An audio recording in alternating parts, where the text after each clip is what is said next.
उत्तर प्रदेश विधानसभा के चुनाव में अब एक साल से भी कम का वक्त बचा है और उत्तर प्रदेश में सभी दलों के बीच सियासी सरगर्मी शुरू हो चुकी है। अखिलेश यादव लगातार एक्टिव हैं।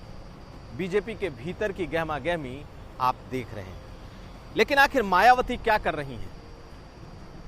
ज्यादातर लोग ये भी जानना चाहते हैं कि आखिर मायावती यानी बीएसपी क्या करने जा रही है और वो इस वक्त कितनी एक्टिव है।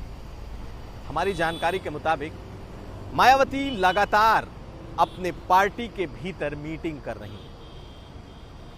पहले भी उनके पार्टी के भीतर की मीटिंग का ब्यौरा बाहर नहीं आता था और इस बार भी उनके जो अलग अलग कोऑर्डिनेटर्स की मीटिंग हो रही है, अलग अलग क्षेत्रों के कोऑर्डिनेटर्स के साथ उनकी जो बातचीत हो रही है, उसका ब्यौरा सामने नहीं आ रहा। कुछ दिन पहले मायावती ने एक प्रेस कॉन्फ्रेंस किया था और उन्होंने साफ ये कहा था कि उनकी मीटिंग्स के बारे में और उनकी गतिविधियों के बारे में मीडिया को बहुत ज़्यादा जानकारी नहीं मिलती और उनकी भी दिलचस्पी इसमें नहीं है कि मीडिया को बहुत ज़्यादा जानकारी मिले।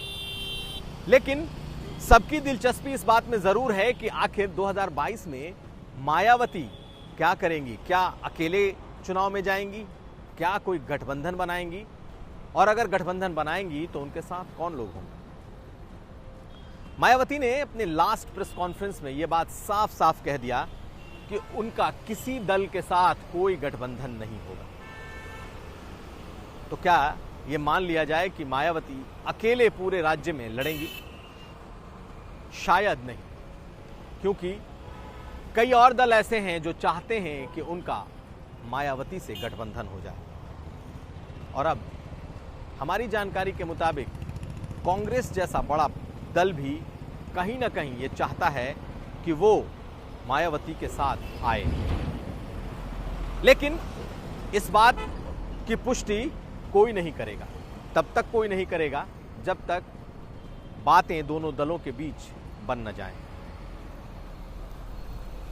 अनुप्रिया पटेल, अपना दल सोनेवाल की नेता, उम्मीद ये की जा रही है कि अगर केंद्र में कोई मंत्रिमंडल विस्तार होता है तो उन्हें जगह मिलेगी।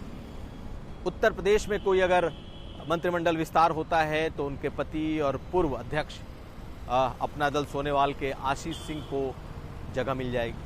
अगर बीजेपी अनुप्रिया पटेल को साध कर रखती है तब तो वो गठबंधन में रहेंगी, और अगर नहीं ऐसा हुआ तो अनुप्रिया पटेल का एक ट्वीट बहुत कुछ कहता है।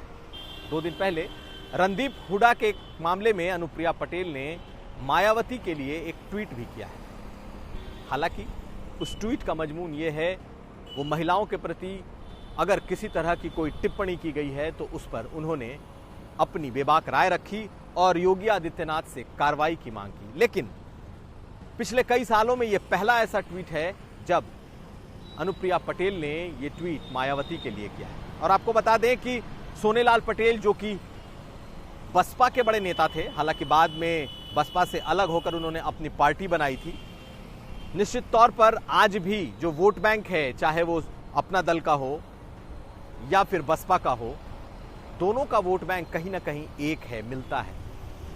और उत्तर प्रदेश की सियासी गलियारों में जो चर्चा है उसके मुताबिक पूरा सिचुएशन इस वक्त फ्लूइड है, यानी कि कोई भी दल, छोटा हो या बड़ा, वो किसी के साथ जा सकता है। तो क्या कांग्रेस बसपा के साथ जाएगी?